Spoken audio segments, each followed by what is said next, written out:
Muhoozi Kainerugaba, Chief of Defence Force, avuddeyo n'ayogera era n'awooninga n'akola okulabula eri aba Middle East bonna era akabadde kabonero ng'aka demonstration akabalaga nti nno singa banaalemererwa otteeka mu nkola byanaaba bagambye. Oli ku UG Update TV kosinziro bango otuwuliriza gwe atannatweyungako nja kusabakirira wansi waliwo ekigambo subscribe kikooneko obeere nga otweyungako bulambalamba. Nagambye dda abali mu Middle East mbalamusizzaako nnyo. Kaakati ebbanga libadde lyetoolodde okuva Muhoozi Kainerugaba we yasembayo okutwitinga ku mukutu gwe ogwa X. Ebbanga libadde lyekulunguludde nga beebuuza olutalo lugenda mu maaso olwa Israeli, America ssaako ne Iran. Chief of Defence Force waffe nga tavangayo commentinga ku lutalo luno. Twetaaga abeeko nekyayogera ku nsonga eno. N'aba Iran we batuuka ekiseera ekiraajanira eggwanga erya Uganda nga bagamba nga kiyamaani ow'akakiiko gwe baalonda Mwami Yoweri Kaguta Museveni tumuhabulwa abeeko ensonga gy'ayogerako ku bulumbaganyo obwali bugenda mu maaso n'okukolebwa ku ggwanga erya Iran. Wabula bano bonna baakipinga silent, tewali yavaayo kwogera ku nsonga eno, baasirika bwecce. Oluvannyuma lwali Iran okubanga egenda mu maaso n'okubanga esindika ebizuka, buli ggwanga lyemanyiiko nti nno lyagenda mu maaso n'okusapootinga omusajja Omumerika okusobola okulaba nga babakuba. Era Iran n'erangira n'egamba buli ewali military bases ez'eggwanga erya Amerika egenda kubeera ng'ekubawo ekizuka, tegenda kufaayo bali eri mu ggwanga ki, naye bo beetegefu okubanga bafaafaagana ne bases zonna ez'omusajja Omumerika eziri mu Middle East. Kakati base newe yandibadde wano mu Uganda, ebizuka byandibadde bisindikibwa. Kakati gwe mukwano gwange ali yampuliriza, gavumenti ya Mwami Yoweri Kaguta Museveni kibaakola ne bagamba omumanyi omutabani mumugyeko essimu aleme kubanga akomentinga ku lutalo olugenda mu maaso. Era olutalo luno lutuuse kutuuka kati nga Muhoozi abadde tavangayo kukomentinga ku lutalo luno okuggyako olunaku olw'eggulo we yavuddeyo mu bulambalamba n'awuuba ekigere ku mukutu gwe ogwa X guyita ogwa Twitter n'agenda maaso n'okukomentinga ku lutalo luno. Yagambye atya ku lutalo luno? Nagambye oli ku UG Update TV koyongera kosinzira okubanga otuwuliriza gwagala otweyungako. Nagambye edda osobola okukkirira wansi waliwo ekigambo subscribe kikooneko obeere nga otweyungako. Yavuddeyo n'agamba nti nno Uganda Chief of Defence Force Muhoozi Kainerugaba okusinziira ku post gye yakoze ku mukutu ogwa Twitter ku lunaku olwokusatu agamba that the world wanted the Middle East war to end now. Nti ensi yonna eyagala olutalo olugenda mu maaso mu Middle East lubeere nga lukomekkerezebwa, olutalo oluli mu ddungu lubeere nga lukomekkerezebwa. Bigambo bya Muhoozi Kainerugaba. But any talk of destroying or defeating Israel will bring Uganda into the war on Israel's side. Ng'agamba newankubadde eggwanga lyagala okukomekkereza olutalo olugenda mu maaso mu Middle East era twagala lukomekkerezebwe era ensi yonna ekiyaayaanira, naye enteeseganya zonna ezinaagenda mu maaso n'okwagala okusaanyaawo n'okudifiitinga eggwanga erya Israeli, kino kijja kuwaliriza Uganda okwetaba mu lutalo luno era ejja kubeera mabega wa Israeli. Singa Omuyiraani anavyo n'alangira nti yagala kudisooyingawo mu Israeli, Chief of Defence Force abagambye nti ffe ng'aba UPDF ku side eya Uganda tujja kwetaba mu lutalo, kijja tuyingiza mu lutalo era tujja kufundikira tulwanidde ku side eya Israeli okusobola okulaba nga tudifeatinga omulabe Omuyiraani. Ebyo bye bigambo bya Chief of Defence Force byagenze maaso n'okukola ku mukutu gwe ogwa Twitter. Nagambye edda oli ku UG Update TV kosinziro banga otuwuliriza. Bino ebigambo bitegeeza ki? Bitegeeza kinene. Bino bikulaga ng'eggwanga Uganda okubanga high ranking officer yagenda maaso n'okukomentinga n'okukola commenting eno babeerera nti bajja gitwala for granted era bajja gitwala ng'erimu ensa olw'ensonga nti nayogera komanda mu magye is a chief of defense force mulamba katosuubira mu Iran kubeera eryasirike oluvannyuma lwa chief of defense force wa Uganda okusabumitinga commenting eno ku lutalo olugenda mu maaso kakitegeeza nti abeera nga asindikiriza nti Iran erekeraawo olutalo olugenda mu maaso eve yeeteeseganye singa kinaagirema negenda mu maaso okunyigiriza Isirairi Uganda ejja kuba tesigazza kyakusalawo kitegeeza Iran ejja kuba esindikiriza Uganda okwetaba mu lutalo era balwanagane bafaafaagane nagambye obisanga ku Yugi Update TV watanna tweyungako kirira wansi waliwo ekigambo subscribe kikoneko oberenga naawe otweyungirako ddala butereevu bulambalamba sharinga commentinga likinga agamba we will join war on Israel's side if anyone tries to destroy it Uganda's army chief says nti oyo yenna kanaamutanda n'alumbagana eggwanga erya Isirairi tujja kwetaba mu lutalo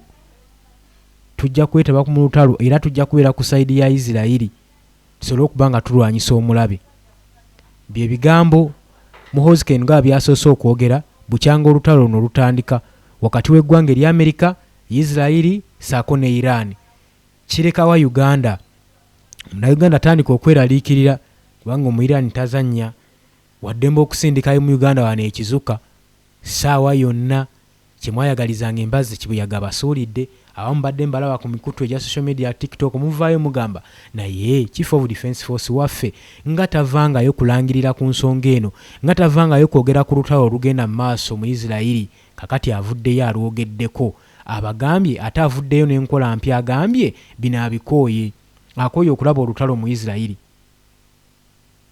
era singa tebalukomekkereza ffe tukooye ddulabako kigenda tukakatako kigenda tusindikiriza nga bannayuganda okwetaba mu lutalo olwo ate nga tulwanira ku sayidi ya Isirairi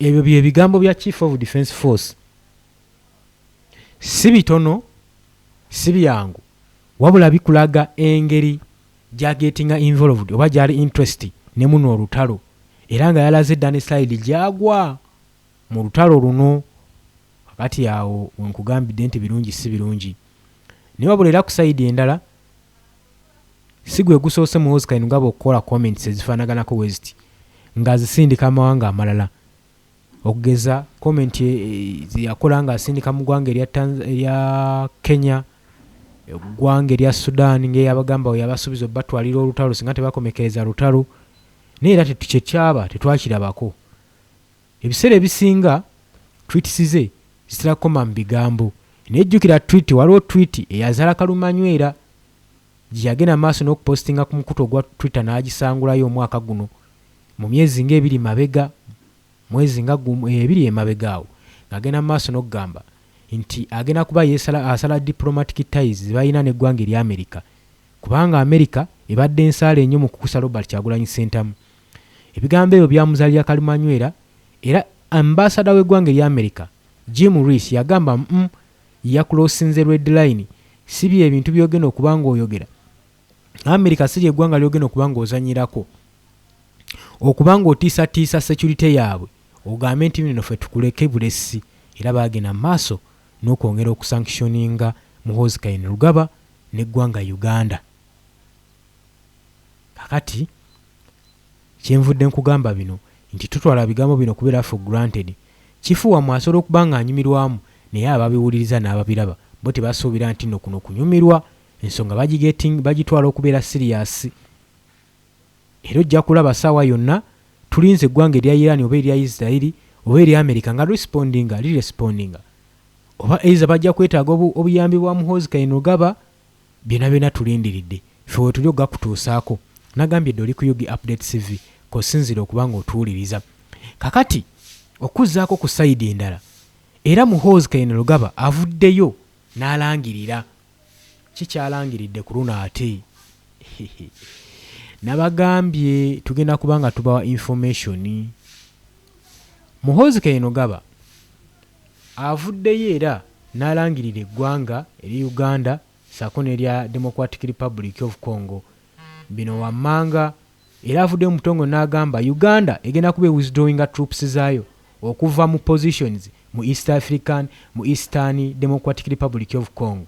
Muhoozi Kainerugaba jjukira n'agamba mu ntandika y'omwaka guli ogwaggwa ogwa 2025 twalaba endagaano eyakolebwa wakati w'eggwanga erya Uganda amagye ga Uganda saako n'erya DRC nga eno endagaano yali ew'omwaganya amagye g'eggwanga erya Uganda UPDF gasobole okuba nga gagenda gakole operation gye baali bayita Sujja bagende mu Eastern Democratic Republic of Congo basobole okuba nga batebenkeza emirembe nga bagoba abayeekera abakodeko saako aba ADF weewaawo obubingi obumu obwabayeekera obwo groups obumu bwadifeatingibwa era ne bwewaayo ne babugatta ku magye g'eggwanga era nga bulwanira ku side eya DRC naye ekyo tali tekimala olw'ensonga nti obubingi obulala bwali bugenda maaso n'okwetondawo ate nga ne buno obubingi obulala obwasangibwayo bugenze maaso n'okwekukuma mu bibira bya DRC mu ndeeyo kakati embeera ne yeesanga nga nzibu nnyo mu Democratic Republic of Congo naye wazira jjukiramu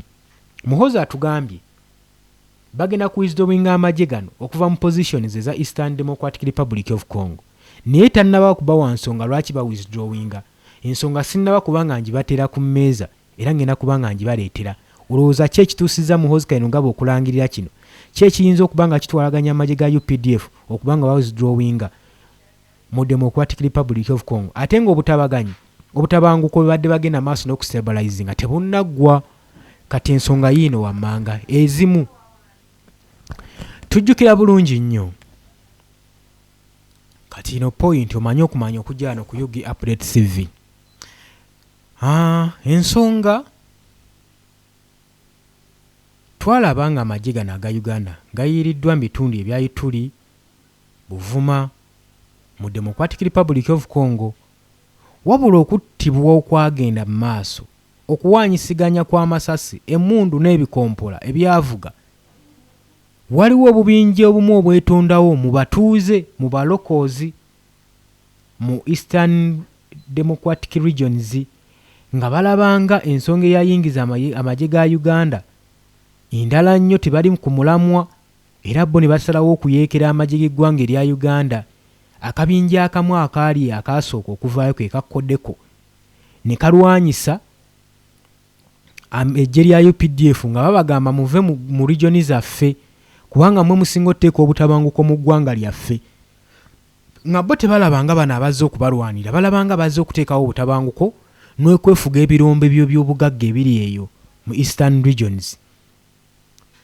nga balaba omulamwa gwe baasayiningira okugenderako jjukira baagenda ku stabilizinga condition eyali eyo mu Eastern Democratic Republic of Congo saako n'okukuuma project eyali egenda mu maaso y'oconstructing enguudo ezigatta ku bode ya Uganda ezifulumya ebyamaguzi nga bizingiza mu Democratic Republic of Congo kakati abannansi abamu ba locals batandika okulaba ensonga eno eggye lino erya UPDF batandise okuba nga balirabamu ebirumira nga kiri kye nagambye nti ebiseera ebisinga amagye gayingira DRC nga galina ebigendererwa birala nnyo si ku stabilizinga stability ngenda kuba nkuwanga ensonga nnyingi nnyo era ne Muhoozi ayogedde ku nsonga ze lwaki bagenda mu maaso n'okuwithdrawinga mu ggwanga erya Democratic Republic of Congo mu Eastern mu bitundu ebya Ituri tugenda kuba nga tukinnyonnyoka nagambye dde oli ku Yugi Update TV k'osinziira okuba nga otuwuliriza emmundu nno ebadde egenda mu maaso n'okubeera ng'etokota mu bitundu ebyo era ebibaddeyo si byangu kansooke nkulage ku bibadde bigenda mu maaso mu Eastern Democratic Republic of Congo amagye ag'eggwanga erya UPDF nga gagenda mu maaso n'okuba nga gakoba emmundu nga gafuggaza omuyeekera wa ADF nga weekigambibwa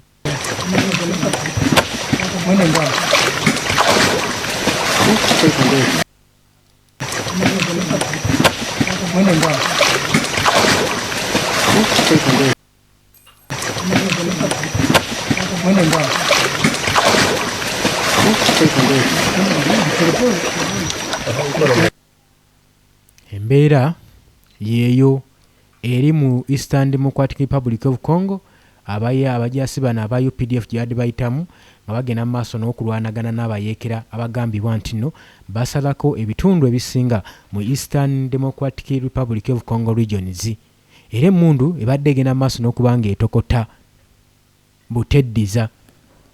Kakati Muhoozi Kainerugaba, Chief of Defence Force, avuddeyo n'abagamba nti nno Uganda yeetegeka kubanga withdrawinga magye gaabwe troops zaabwe agadeployingibwa mu Eastern Democratic Republic of Congo. Lwaki Chief of Defence Force wa UPDF General Muhoozi Kainerugaba avuddeyo n'akyatula n'akirangirira ennaku z'omwezi zibadde nga 26. Avuddeyo n'agamba tugenda kubanga tujjayo amagye gaffe gonna aga UPDF agateekebwa mu Eastern Regions mu Democratic Republic of Congo. Era n'ensonga ze zino era agenze maaso n'okugamba nti tulangiridde tulirwedde era tuli beeteefuteefu okujja amagye gaffe mu position zonna zonna okuva mu Lubero paka mu Muhangi Eastern Democratic Republic of Congo mu conditions ez'enjawulo saako ne coordinations eri government ya DRC tugenda kubanga tuwithdrawinga amagye gaffe. Lwaki General Muhoozi Kainerugaba yawandiise ku Twitter? Kibaddewo ekiti kiyawandiise ku mukutu gwa Twitter ng'agenda mu maaso n'okulangirira okuwithdrawinga troops mu DRC. We announce that we are ready. Oyo Chief of Defence Force gwatamumanyi watu wafaanana banji tebamanyi Chief of Defence Force waabwe wafaanana. Abudde n'agamba we announce that we are ready to withdraw from all our positions from Lubero to Mahangi in Eastern DRC in coordination with the DRC government. General Muhoozi Kainerugaba inti tuli beeteefuteefu era twetegese buli kasonda konna konna mwe tubadde tutadde omujaasi waffe bwe tubadde tutadde ebyokweninda byaffe mu bitundu ebya Luberu Mahangi mu Eastern DRC tugenda kubanga tubajjayo nga tusinzira ku condition ezituweereddwa gavumenti ya DRC. Waliwo abula njagala nkutegeeze nti waliwo ebibanyigiriza bingi si nsonga eno yokka. Agamba nti enkulaakulana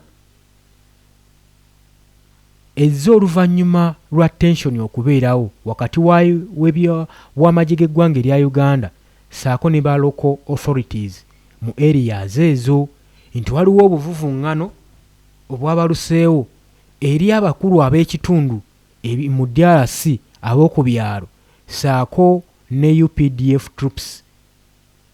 Tension egambibwa okuba nga eri tense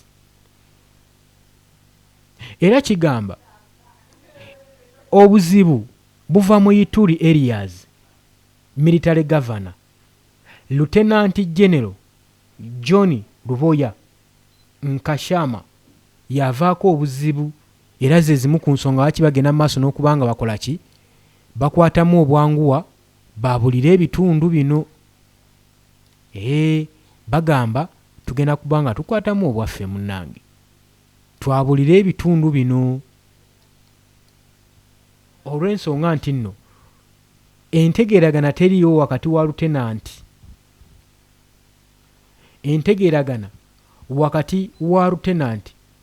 tebagirabawo. Lieutenant John Luboro okuva mu Ituri provinces agamba amagye gonna aga UPDF gajja kubanga gava mu Luberu mu nnaku entono ezijja singa wuliriza bulungi bino bibadde bigambo bya Muhoozi Kainerugaba.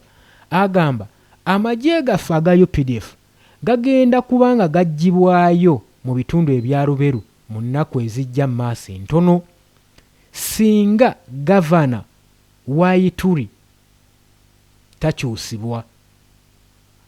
Singa banaagaana okukyusa gavana ono General Muhoozi Kainerugaba ku Lwokusatu yavuddeyo n'agamba singa takyusibwe tugenda kubanga tujjayo amagye gaffe gonna mu bitundu bino.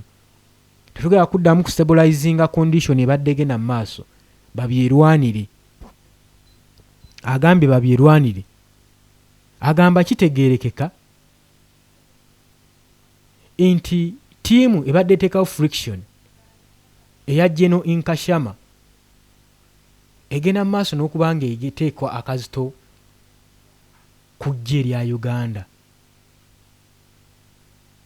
Nga babakugira okuba nga beexceedinga points ezimu okuyigga amagye oba abayeekera ba ADF.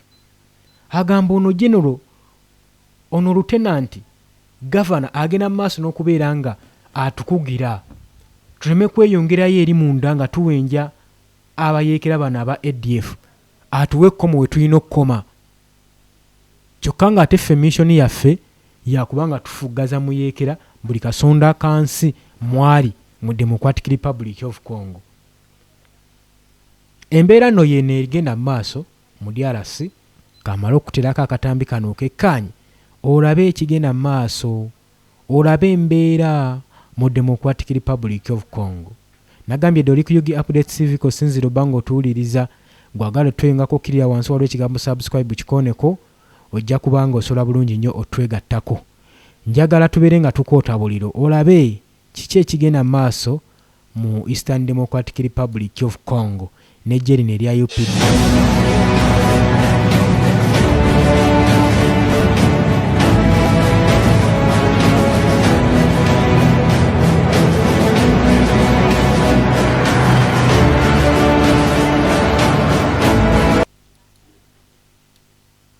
Kakati nno embeera bwetyo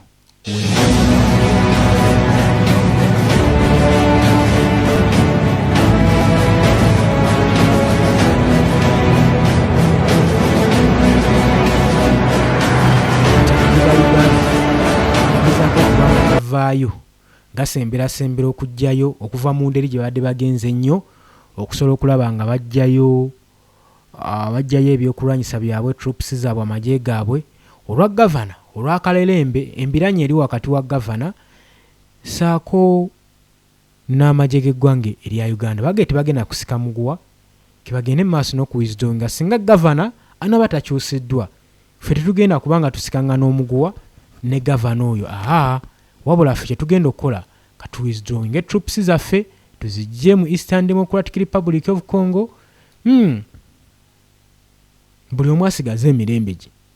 Ebyo bibadde ebigambo bya Chief of Defence Force Muhoozi Kainerugaba. Embeera ya bunkenke era olaba embeera ebadde ya bunkenke nga bagenda mu maaso n'okuyigga abayeekera bano aba ADF. Bagamba nti nno n'ensonga affairs emaze dda okuba nga egitunulamu Uganda yabitunuddemu dda. Bagamba effort yaabwe ebadde effectively era nga badiiringa n'abayeekera bano aba ADF bulungi nnyo twali kibadde kibalemesa. Naye kati okusinziira ku mbeera